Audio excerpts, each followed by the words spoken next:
Bonjour à toutes et à tous, bienvenue dans ce nouvel épisode de Femmes fortes, Femmes fatales. Aujourd'hui, j'ai un plaisir immense d'accueillir sur ce plateau Madame Penda Bailo Diallo, une femme d'exception dont le parcours inspire et motive.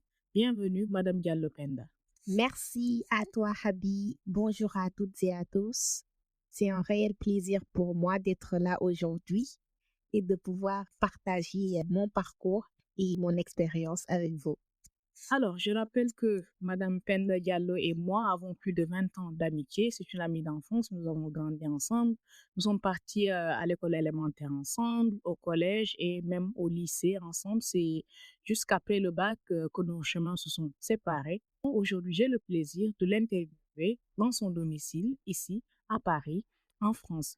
Sans plus tarder, Madame Diallo Penda, je vais vous demander de me parler en quelque sorte de vos origines. Vous êtes sénégalaise comme moi, mais également vous avez la particularité d'avoir une origine guinéenne également. Pouvez-vous me parler de votre origine, mais surtout la manière dont cette origine-là, elle a influencé votre parcours en tant que tel? Effectivement, je suis sénégalaise, mais d'origine guinéenne. Je suis née au Sénégal, j'ai grandi au Sénégal, j'ai fait toutes mes études au Sénégal. Et après cela, j'ai décidé de poursuivre mes études en France. Pour l'origine guinéenne, cela vient de mes parents. Mon père, il est guinéen et il est venu au Sénégal pour travailler. De ce fait, je suis née là-bas et d'où mes origines guinéennes. Excellent. Donc, vous êtes d'origine guinéenne, mais également, j'ai vu qu'en fait, dans votre parcours, vous êtes ingénieur dans un domaine très technique, qui sont les réseaux et les télécoms, mais également dans un domaine très masculin. Pouvez-vous me dire, en fait, pourquoi le réseau télécom? Pourquoi, en fait, ce domaine en tant que tel?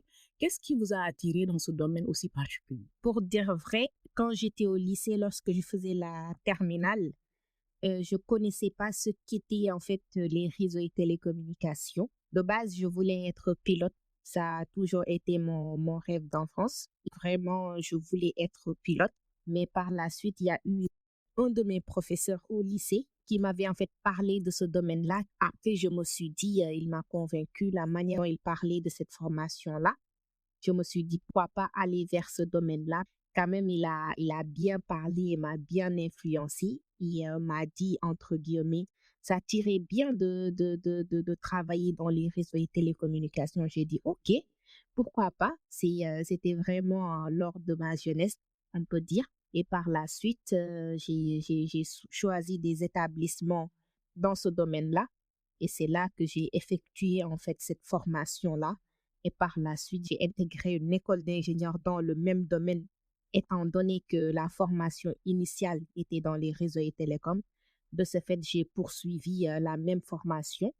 Mais entre-temps, j'ai aimé la formation, surtout une partie, plus côté télécommunication. Il y avait un module qui s'appelait la fibre optique, que je ne sais pas pourquoi ça m'a attiré.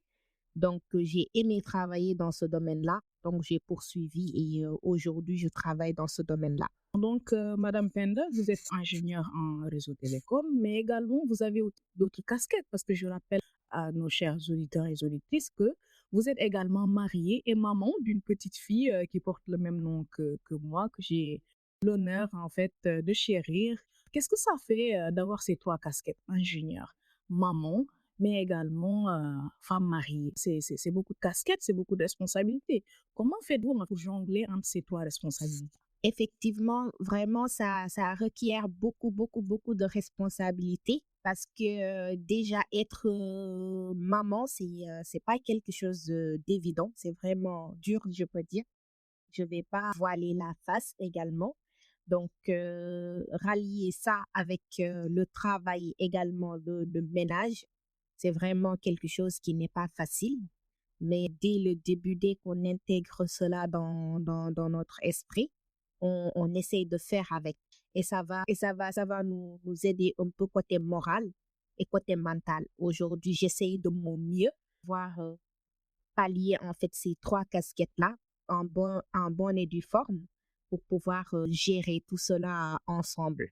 Même si, pour ne pas vous mentir, je sais que c'est vraiment quelque chose de dur, mais j'essaye de tout mon possible pour pouvoir bien gérer mon ménage, m'occuper de mon enfant et également de faire mon travail côté professionnel. Super. Alors, je rappelle qu'en fait, j'ai eu l'opportunité et le plaisir de voir Madame Penda en action. Donc, c'est une femme exceptionnelle.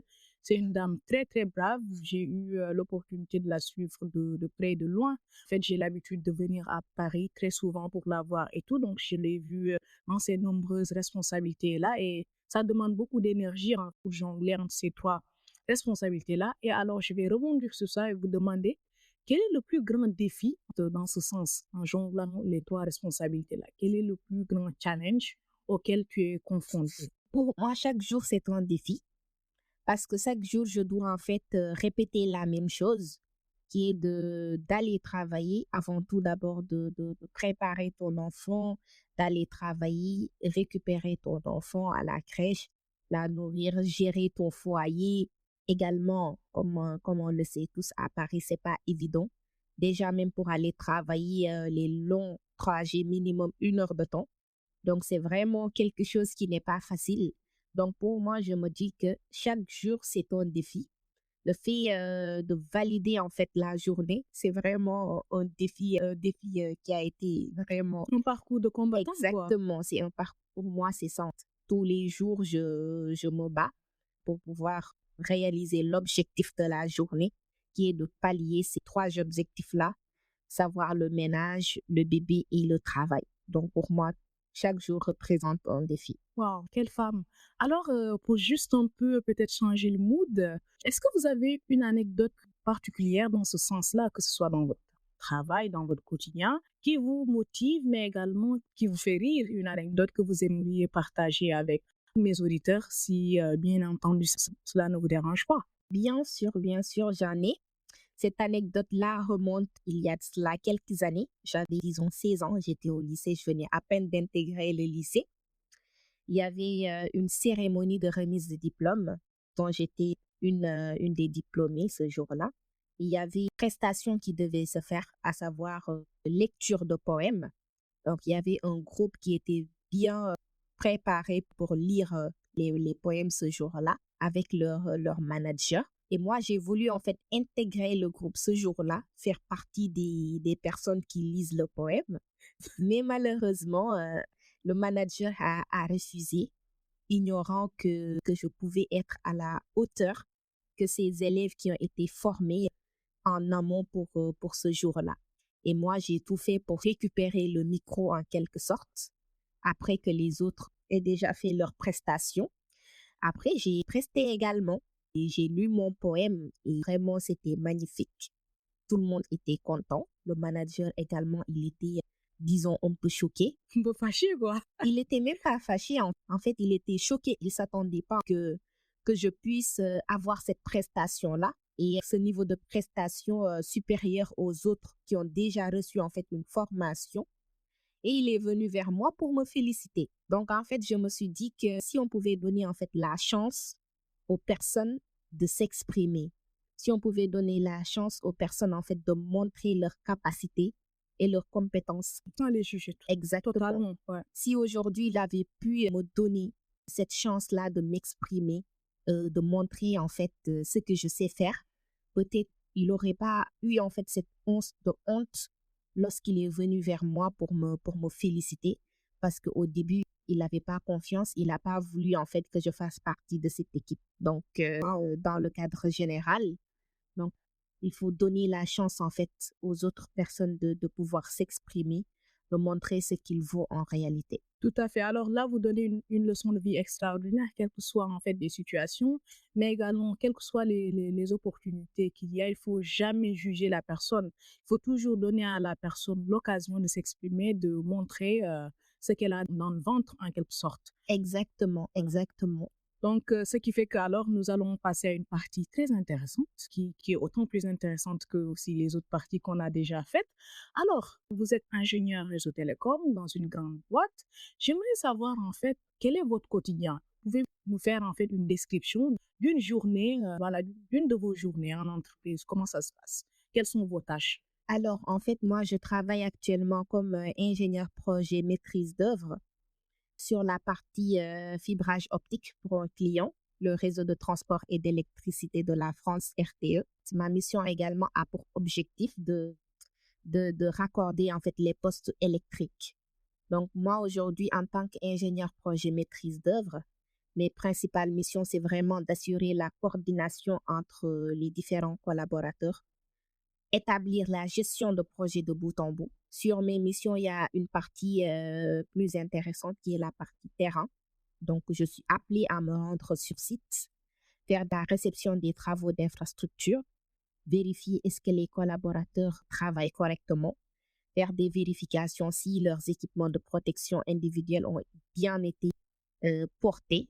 Donc, vraiment, je fais tout ce qui est gestion de projet de bout en bout. Donc, mes différentes tâches aujourd'hui, c'est d'assurer cette gestion de projet-là, faire tout ce qui est reporting, analyse du besoin client, validation de devis, facturation, compte rendu de visite technique, vraiment gestion de projet de bout en bout. Et également, je ne me lasse pas en fait de prendre quelques petites pauses en entreprise car c'est bien aussi de se reposer, de reposer un peu l'esprit, de prendre un café, d'aller discuter avec les collègues et à part cela, continuer le travail comme il faut.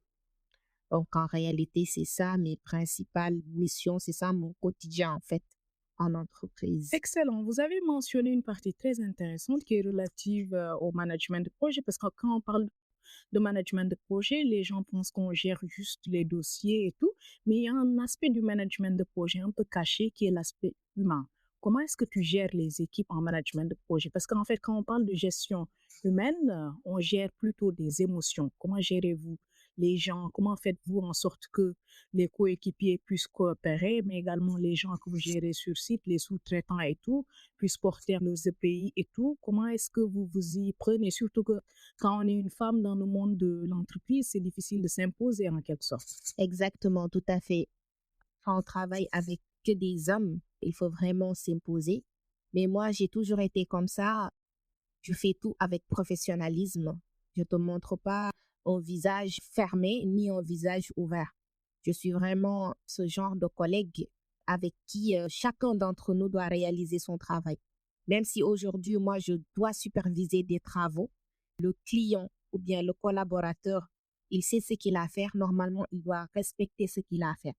Et moi, aujourd'hui, je ne suis pas dans une situation où je vois si, par exemple, le collaborateur ne respecte pas son travail, je me tais. Non. Si je vois un collaborateur qui ne respecte pas son travail, je suis censée lui dire. Et aujourd'hui, je suis dans cette position-là et je ne vais pas hésiter à venir vers le collaborateur, lui en parler. Par exemple, un collaborateur qui ne porte pas ses EPI, ses équipements de protection individuelle, pour lui dire de les porter. Et si ça arrive, ce n'est jamais arrivé, qu'il refuse de porter ces EPI-là, je remonte l'information. Soit j'appelle le chef de chantier qui est son supérieur. Déjà, il faut que les travaux soient stoppés parce que quand même, quand on parle de chantier, c'est des risques. Nous avons des risques électriques. C'est vraiment des dangers. Donc, c'est quelque chose qu'il ne faut pas négliger. Je préfère 1000 fois arrêter un chantier que de mettre en danger un collaborateur. Donc, j'interpelle directement le chef de chantier. Et si lui, il ne peut rien faire par rapport à cela, on escalade la chose. Pourquoi pas proposer une réunion avec les supérieurs pour en parler. Mais le chantier, en ce moment, il doit être arrêté jusqu'à ce que tout soit en ordre. Wow, c'est une responsabilité énorme de pouvoir faire respecter les règles sur un chantier parce que beaucoup de collaborateurs, certainement, ils n'ont pas peut-être ce sens du danger-là parce que beaucoup de gens, ils ont, voilà, je fais mon job, je me barre. Ils sont pas également très assertifs par rapport à ça. Exactement. Donc, voilà, à ton niveau, ça peut être un problème. Du coup, vraiment, c'est une initiative que je salue, c'est que tu fais en matière d'essayer de conscientiser un peu les collaborateurs pour qu'ils sachent en fait le danger qui se pointe ou quelque chose comme ça. Exactement. Du coup, je vais rappeler que également, voilà, vous êtes femme voilée et voilà, j'aimerais savoir quel est le plus grand challenge parce qu'en fait, dans le milieu du travail, certainement, vous vous butez à beaucoup de challenges et tout. Quel est le plus grand challenge par rapport à voilà, ton voile et tout? Est-ce que la manière dont les collaborateurs te regardent, ça change par rapport aux autres femmes qui n'ont pas le voile ou quelque chose comme ça? Est-ce que voilà, ça vous arrive de subir une discrimination, que ce soit faite dans le milieu professionnel, personnel par rapport votre choix vestimentaire qui est le voile que vous portez et tout?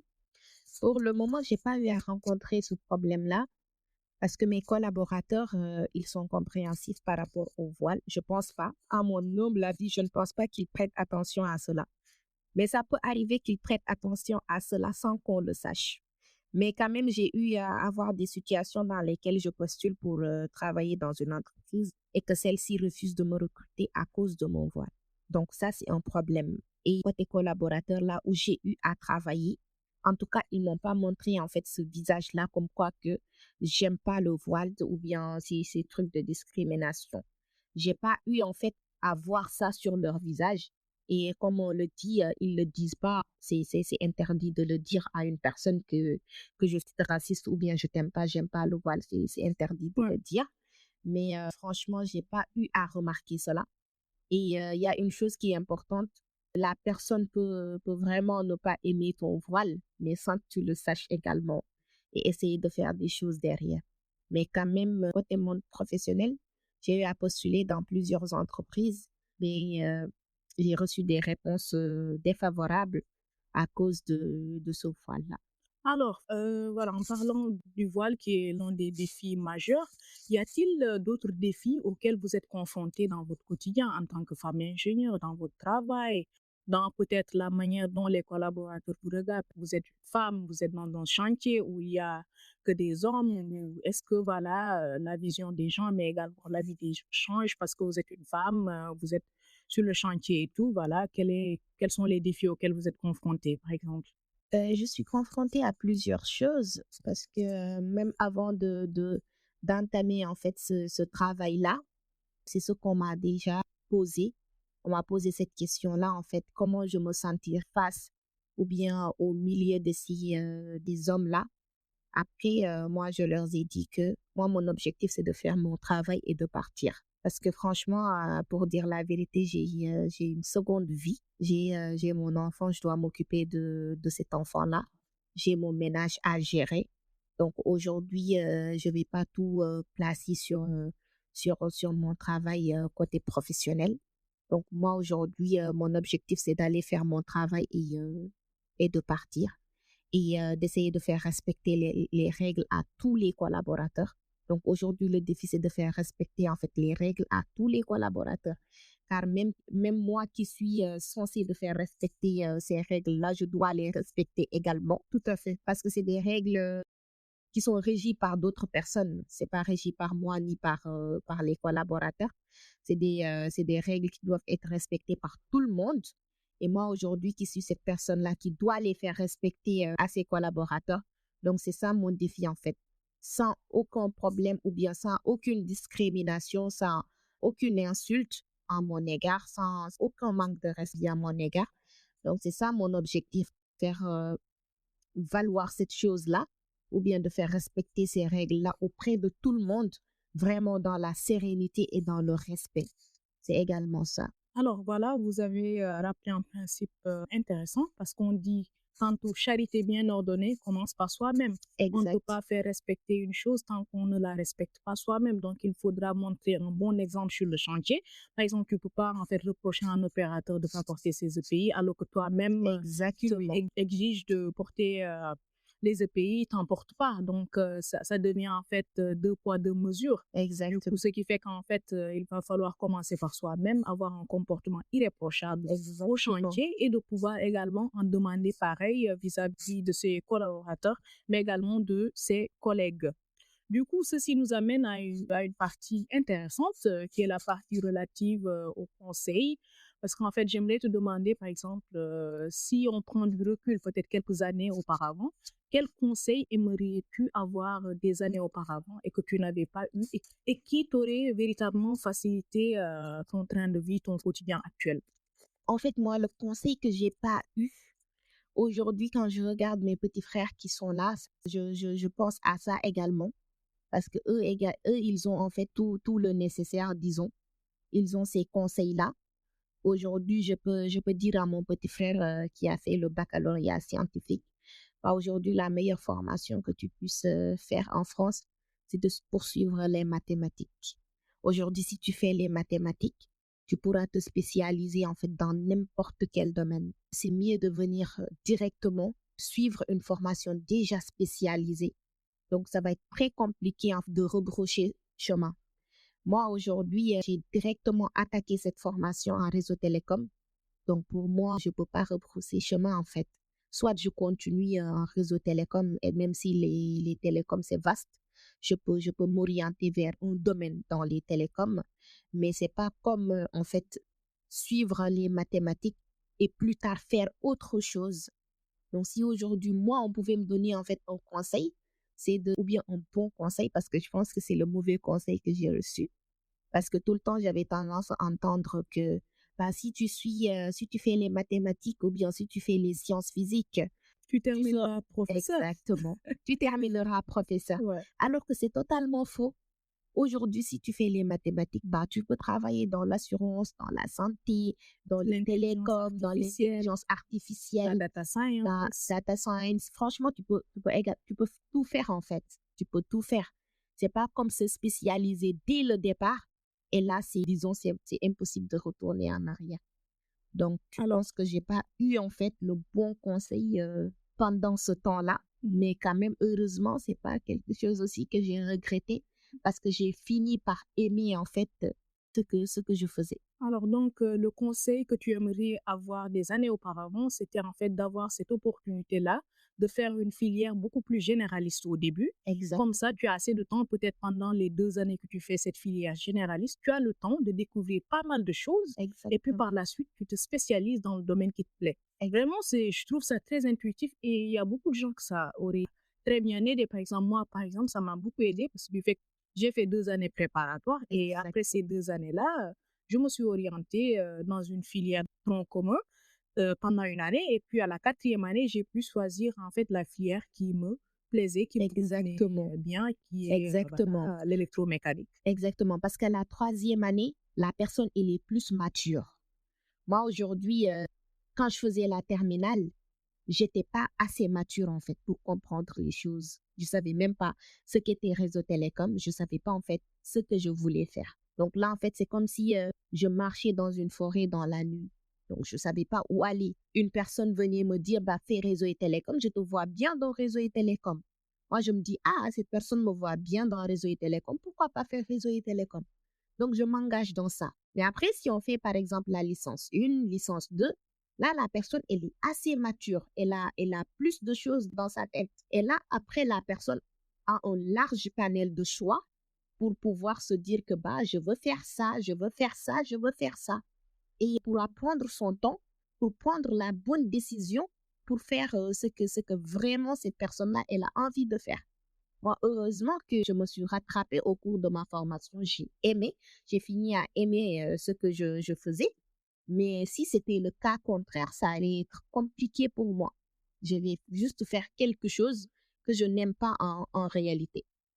Donc, ça vraiment que j'aurais voulu dès le départ qu'on m'enseigne ou bien qu'on me conseille par rapport à ça. Mais malheureusement, j'ai pas eu le bon conseil. Comme tu l'as bien dit tout à l'heure, tout le monde a l'habitude de dire quand tu fais mathématiques ou quand tu fais sciences physiques, tu finiras professeur. Donc, même moi, j'avais ça en esprit, dans ma tête. C'est quand je suis venue ici que j'ai découvert, en fait, la vraie réalité. Tout à fait. En tout cas, c'est très inspirant comme conseil et j'aimerais bien que nos auditeurs puissent noter ce point-là parce que ça pourrait aider leurs frères ou leurs sœurs et véritablement, c'est un conseil très intéressant. Ceci nous conduit à mon point suivant. C'est l'un des derniers points d'ailleurs. Du coup, voilà, moi, j'aimerais te demander si tu pouvais en fait donner des conseils aux jeunes filles de la génération future. Quels conseils aimerais-tu donner à tes petites sœurs, peut-être à nos futures filles? Quels conseils en tant que femme pourrais-tu les donner qui pourra les inspirer à travailler d'arrache-pied, à essayer de s'en sortir, d'être une femme forte et fatale comme vous? Avant tout, je te remercie pour avoir déjà eu cette initiative-là de réaliser des podcasts avec ce slogan que tu as, femme forte, femme fatale. Il faut que toutes les femmes sachent qu'on est déjà forte. Même si on n'est pas ingénieur, même si on n'est pas technicienne, même si on n'est pas mariée, vraiment, on est déjà des femmes fortes. La femme, elle est de nature forte. Aujourd'hui, moi, ce que je peux conseiller aux femmes comme moi, à mes petites sœurs, c'est vraiment de persévérer dans la vie. Quel qu'en soit, en fait, le prix, faut persévérer. Faut vraiment être courageuse et ne jamais, jamais abandonner. Même si on n'a pas fait les études, il faut persévérer. Aujourd'hui, on voit des milliardaires qui n'ont pas fait les études. On voit des millionnaires qui n'ont pas fait les études. Donc, les études, c'était vraiment pas la base de toute chose. La seule issue du sortie, quoi. Exactement. Dans tout ce que l'on fait, il faut mettre la bonne intention et la motivation. Lorsqu'il y a cette bonne intention-là et la motivation dedans, même si on travaille hors études, franchement, la personne pourra s'en sortir, exceller en fait dans ce domaine. Il faut toujours charbonner, n'attendre rien de personne, continuer à être courageuse, motivée, persévérer en fait dans ce que l'on fait. C'est vraiment le seul conseil que je peux donner. Persévérer et être motivé dans toute chose. C'est la base en réalité. C'est pas que les études. C'est vrai que parce que tout le monde n'est pas fait pour les études, même si la personne en réalité n'a pas fait les études, mais quand même peut persévérer, peut réaliser des choses ailleurs en fait. C'est un excellent conseil. Et puis voilà, je suis pas déçue véritablement de faire cet épisode-là avec toi. Je te connais personnellement, vous êtes une femme extraordinaire, une femme qui a relevé beaucoup de défis dans sa vie et qui continue d'en relever et dont les parents sont très fiers. Et puis c'est une femme qui a prouvé non seulement des gens qu'elle connaît pas, mais également ses propres petits frères qui sont là, qui l'ont rejoint en France et puis qui excellent très bien dans leur domaine. Donc c'est une femme excellente. Donc ceci nous amène à la fin de ce podcast et je remercie mon invité spécial, Madame Diallo Penda, d'avoir accepté ce plaisir-là d'être sur ce plateau avec moi, mais également de discuter de ces thématiques-là. Madame Penda, je vous remercie. Je te remercie également à toi, Abby. Franchement, toi également, il n'y a pas mieux que toi. Tu es vraiment à l'image de cette femme forte-là et de cette femme fatale. Toi qui es prête à tout pour réaliser tes objectifs. Vraiment, tu es la meilleure, disons. Je te remercie à toi aussi également. Merci beaucoup et merci de nous avoir écoutés, chers auditeurs. On se retrouve au prochain épisode et d'ici là, portez-vous bien.